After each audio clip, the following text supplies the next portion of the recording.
great to have you here. Today was, we use the words historic pretty easily in our world because so much history has happened. But today was historic. I mean, I think we saw the first live televised event, a hearing at least, which actually seemed to indicate the president has committed something criminal in plain sight and he's conspired with a bunch of people.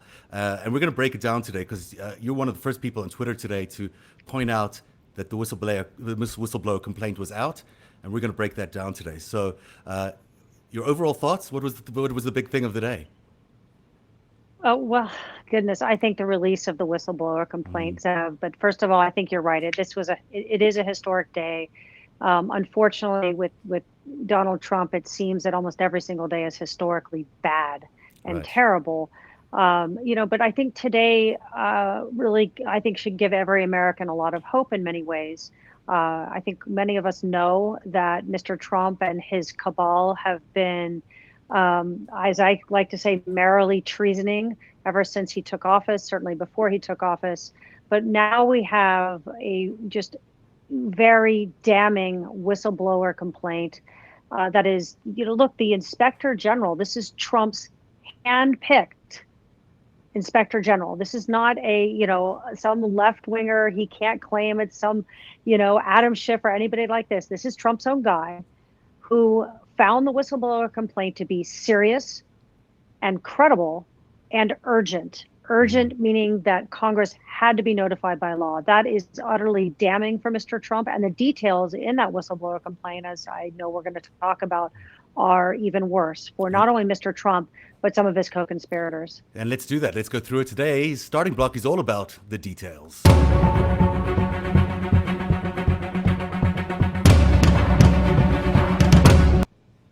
And, there was a bunch of things today that caught my eye, and we broke it down in 5 easy to understand steps because really it was quite clear. I think we have a design today, and there must be some sort of design around today. They did it pretty well because there were 5 clear things that happened. And the first was the hearing this morning, McGuire testifying, and basically the headline from there that you had to take away was that Trump misused the power of his office. Did you get a chance to watch the whole thing this morning? I did get a chance to watch the hearing, and there's no doubt that Mr. Trump, this is yet another example, I should say, of Trump abusing the power of his office. We certainly saw that previously, as Mr. Mueller outlined in his report, with several cases of witness intimidation. We now have numerous media reports that Mr. Trump was actually leveraging this relationship with the Ukrainians in a way to try to dig up dirt so that he could pardon Paul Manafort of all people. I mean, Really? how many time convicted felon? Yes. Wow. You know what I find so interesting as well today, as well, was the fact that we sort of, if the Mueller report was hard to follow. It was 2 years of investigation and a lot of detail, twists and turns, and then got sort of inconclusive at the end. But today was like the Mueller report on ADD. You had the whole thing in one day. You got complaint to almost a conviction today. And it's interesting that you bring up Manafort because, of course, it's the same storyline. It's the same cast of characters, as Rachel Maddow said the other day. And it's the same set of events. It's interfering, asking a foreign power to interfere on behalf of one politician in an election. Only this time the difference is he was using the state's power because it was this, it's taxpayer money that was going to the Ukrainians to help them fight the Russians. And he's using taxpayer money. $391 million. $391 million. So go ahead. Yeah, well, so Zev, I think that the Mueller report, I'd probably characterize that a little differently, but it was complex legalese and very dense. I did read the Mueller report cover to cover, as I'm sure you did, and a lot of your viewers, our viewers here, right? But I think the difference with the Mueller report, a couple of things. First of all, it was a much more complex conspiracy. Trump sort of was insulated with the people around him. And also this was a counterintelligence investigation. And so what was in that report, I think what is much more interesting is what's not in the report, as which is typical in a counterintelligence investigation, which is, yes, there's wrongdoing, but are actual charges brought. It's one of the frustrations that I know a lot of our friends and colleagues in the intelligence community share. But in today's case with a whistleblower complaint, this is a very direct link. And anyone who reads that transcript And I've spoken with some former federal prosecutors, and one of them said to me, bluntly said, Dena, I've listened to countless wiretaps of mobsters extorting people. And quite frankly, they were much more subtle than Mr. Trump. Right. Right. It I did seem like think a shakedown. that's very telling. It was. It It reads didn't like a seem like one. shakedown. It was one. I'm really. It is a shakedown. I'm Zev. Yeah, it is. It is a shakedown. You're right. It absolutely is. I'm really wondering if there is a Yeah. tape. Did you hear Richard Painter today on I think MSNBC? Oh, there are tapes. Oh, I can't wait to hear There them are because tapes. there's one thing about a shakedown that I'm you sure there are read tapes. and a shakedown that you hear. The tone is going to make all the difference. So I'm interested to see what they come up with. That's right. Speaking of Well, shakedowns, especially that part, right? One quick thing Yeah. there, Zev, is that part when, of course, you have the president of Ukraine asking specifically about the defense aid, the military aid, Yeah. and then Trump's like, "Yeah, but you got to do me a favor, though." Yeah. I mean, it's very It's not clear. only that Like, if you want the money, everyone around him said that they wouldn't even take the call unless he was willing to talk about Biden. I mean, that Trump was not willing to talk to Zelensky at all if Biden That's wasn't right. on the table, which is outrageous. Speaking of, I was going to use the words mobsters. You might not agree Outrage? with me, but shakedowns at least. Let's go to Rudy Giuliani. Now, clearly, from what we're reading in this whistleblower complaint, and from what he's saying today, because he's being outrageous in the comments he's making everywhere today, it seems to me that this guy is caught in a conspiracy that is going to be very hard for him to get out of. I mean, I just don't see, he looks like he broke the law just as much.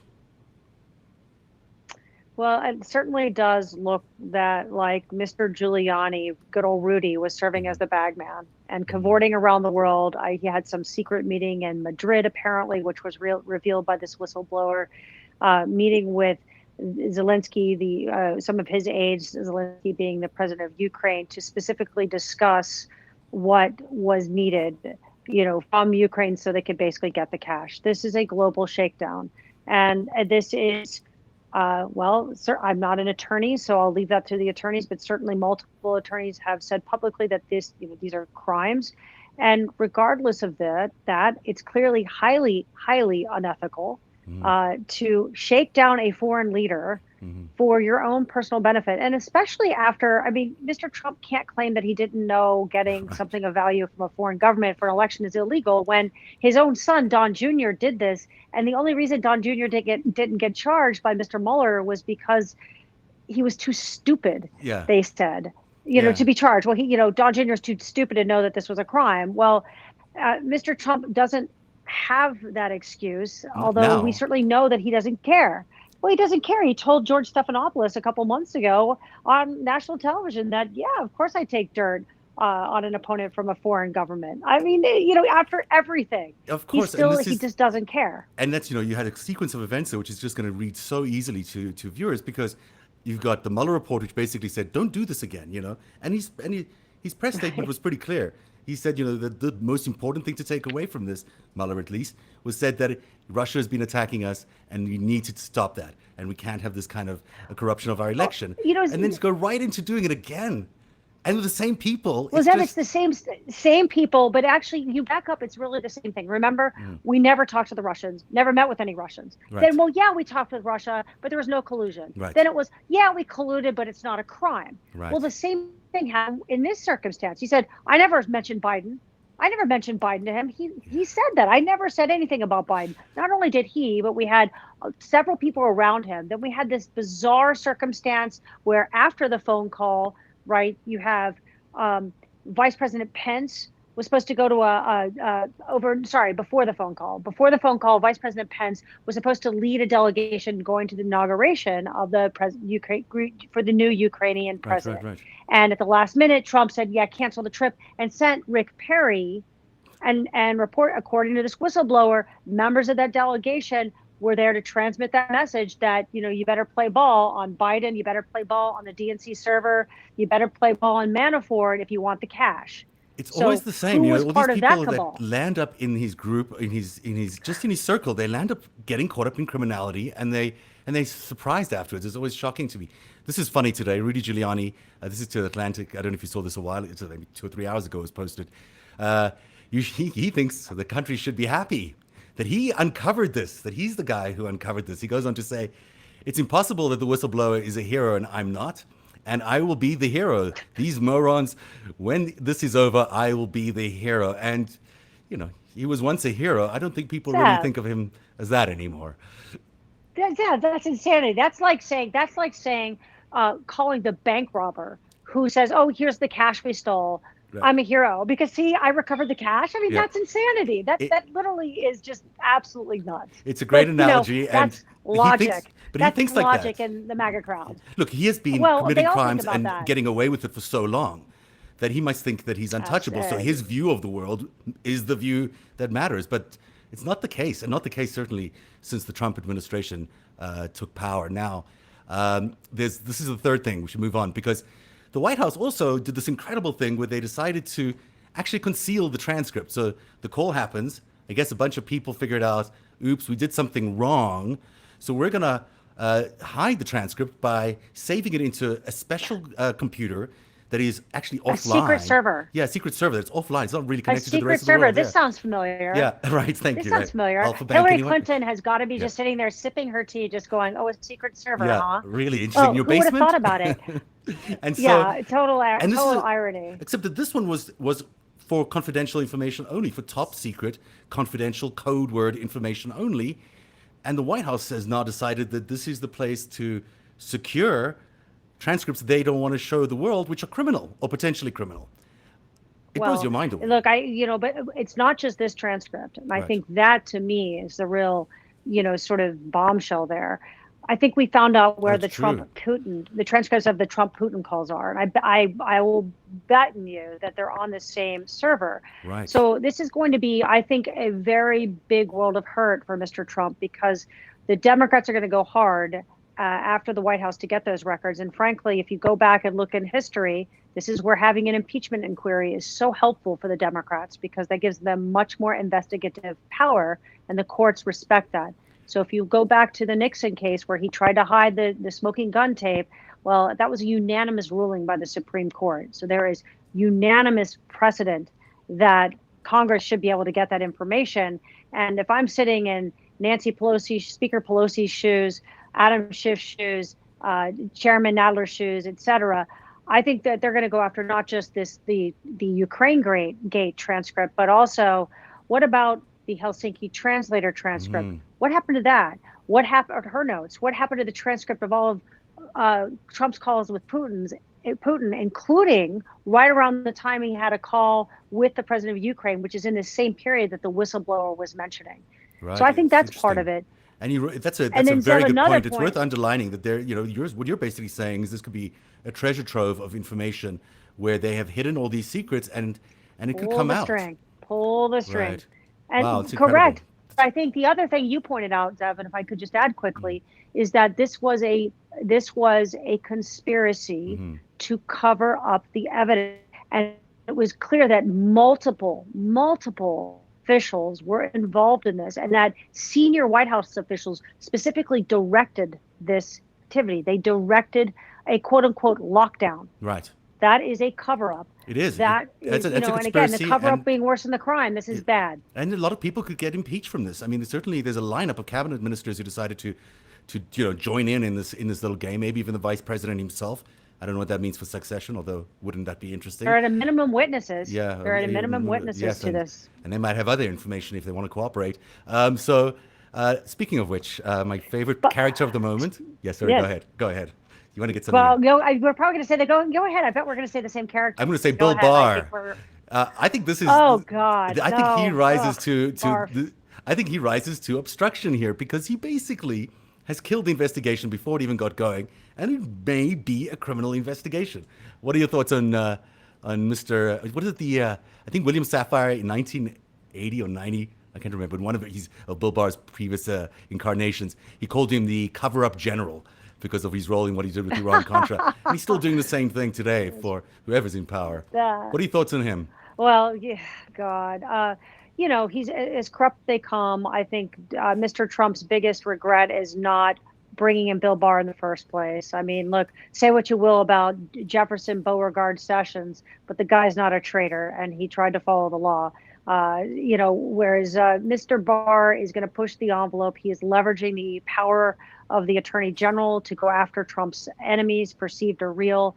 And the idea that this whistleblower complaint was referred to DOJ is just ridiculous. You have Bill Barr, who's mentioned in the opening paragraph. It's a good point you're making. Opening paragraph. And why was Bill Barr involved? That is, he absolutely should have been recused. DOJ should not have been involved. This is not what they do. And Chairman Schiff brought that up today during the hearing. This should have gone immediately to Congress. Congress has oversight. There's a law that, even the Senate Republicans, my God, they voted unanimously, turn over the whistleblower complaint. That's right. And Bill Barr also is very telling. In that original phone call with Zelensky, Trump is saying, talk to my guy, Bill Barr, who'll sort this out. Talk to my guy. With your prosecutor. So he's definitely conflicted. He's also killed the investigation. That could be an act of obstruction of justice. The other person, who seems to have gotten caught up in this, Maguire himself, it seems like he gave the president a heads up. Let's take a look at this clip and then talk about it afterwards. Sir, did you speak personally to the President of the United States at any time about this complaint? Congressman, once again, I am the president's the audio is a bit quiet on that, so I'm going to just dip in there. But basically, he does. He says he doesn't say it. He dodges the question a million times. But essentially, he gave the president a heads up about what should have been a very confidential matter. I mean, the president is being investigated. There's a whistleblower involved. Any number of things could have happened to the whistleblower during that time. There could have been any number of attempts to kill this investigation. It seems like Bill Barr did try to kill the investigation. Why is, it's again... He did kill it. Yeah. He killed it. Yeah. So he killed it. He said, he said... Right. Bill Barr said basically that we couldn't value what the Ukrainians would give Mr. Trump by digging up dirt on his political rival. Well, that's because it's $390 million. That's because it's priceless. Yeah. Right. $391 million. But the dirt would have been priceless. Yeah. Exactly, Zeb. But, so it's very clear that Bill Barr came in and shut this down. I mean, that we didn't find enough evidence. Come on. Just like you did with the Mueller investigation, and one wonders what happened with all of those ancillary investigations that sprung out of the dozen or so criminal cases that came out of the Mueller Trump-Russia investigation. What happened with those? Right. Did Bill Barr, was he able to shut all of those down? I think he probably did. Now, honestly, so Zev, I got to tell you something. I find one of the most fascinating characters in all this, who I can't even believe I'm saying this, is John Bolton, the stash, because it's going to be very interesting. What did he know? Right. When did he know it? He had these differences with Mr. Trump. Was he aware of anything? Could he end up being sort of the, John Dean, forgive me for even saying this, but could be, right. Could he be the John Dean type? Could he be clearly he doesn't appear to be the whistleblower, because the New York Times just outed that this whistleblower is a CIA agent, apparently officer, I should say. We shouldn't talk more about that. I just find that wrong. But it's completely horrible. Yeah. It was clearly a leak from the White House, and to me, puts that person's life in jeopardy. Yeah. It's a mistake not to mention the President of the United States threatening to, basically kill this person, the whistleblower. That is the next point I wanted to get to, and we'll go back to John Bolton afterwards, because I think that's kind of inspired where you're going. John Bolton is an axe to grind. But the fifth thing today that happened, which was just unbelievable, because it was a life cycle of a story. Normally it would have taken months for this to happen. It happened all in a day.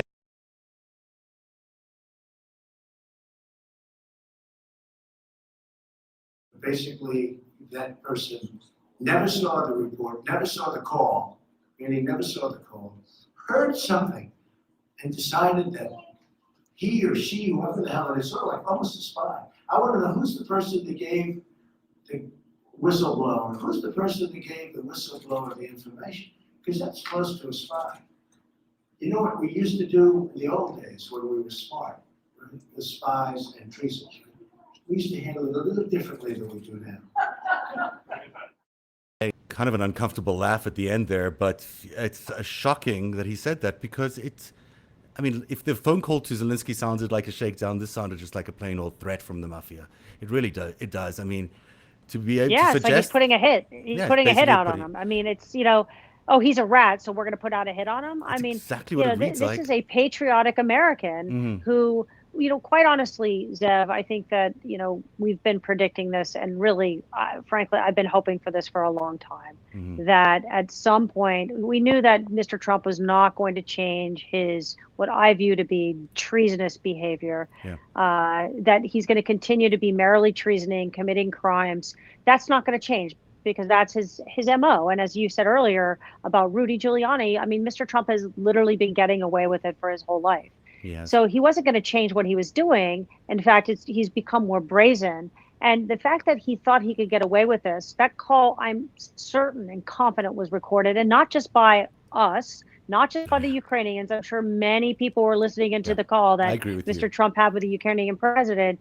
And he's brazen about it. And now he's threatening to, death to the person that actually listened to this. I mean, it was a matter of time when finally Mr. Trump would forget, hey, it's one thing to do this around, Don Jr., his daughter, Kremlin Barbie, Ivanka. I mean, of course, this is the way dad operates. So whatever, right? Or Bill Barr, who it's also one thing to do it clearly before, is in the president's corner. But to do it now, right. I mean, after, it's too much. It's too much for anyone to understand. And as I said to you, whoever put it together today, whoever was able to figure out that they needed to condense the timeline so these guys would not have a chance to respond, was very, very smart. It was one of those, it was a lot in a day, but if you needed to know the storyline in a day, it will happen today. So it leads you to ask the question about what's next, because we've got an impeachment inquiry happening, although today's evidence looks pretty damning.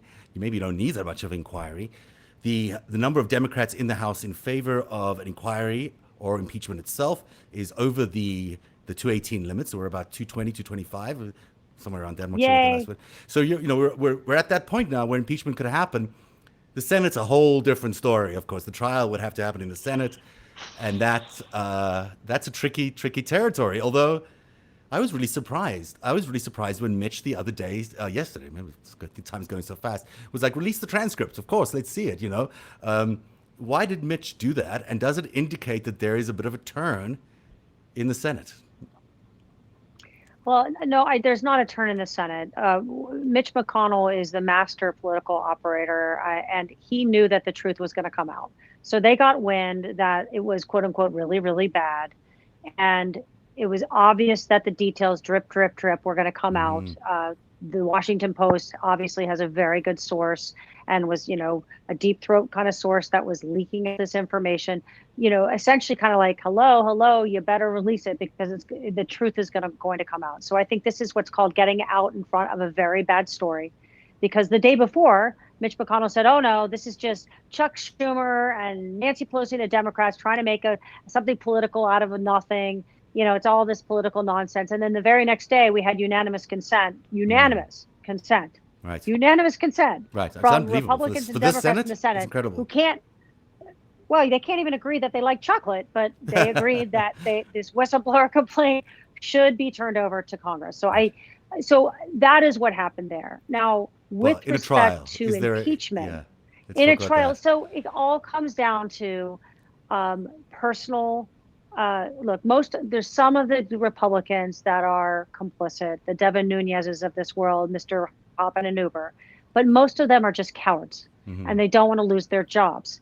So right now we have to look at the public polling. So when the impeachment proceedings started against Nixon, he was polling in the mid 60%. Right. Okay, so it took about a year, and where his polling came down to where Trump sits, which is sort of the mid to upper 40%.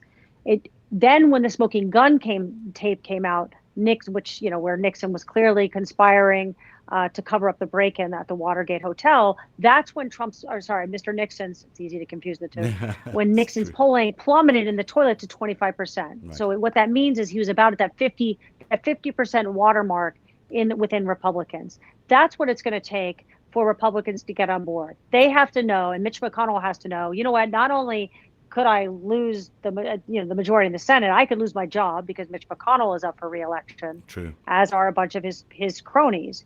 So it really depends on what we uncover, what the Democrats uncover in their impeachment hearing. So I think we're going to see.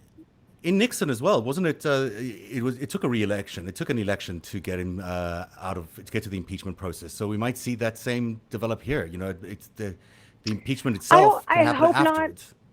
I hope not too. I but hope, I really hope not, because Yeah. I really hope that that Mr. Trump is resoundingly voted out of office. We shall see. And certainly public sentiment on impeachment has shifted dramatically. So there was just a poll released today. I believe it was an NBC Marist poll that's showing that that 48% of Americans support impeaching Mr. Trump, up from 38% in April. Wow. So, I don't think people have been polling this. Now, I do expect that this will be polled daily, weekly, whatever, from here on out, now that we actually have a formal, finally, impeachment inquiry underway in the House.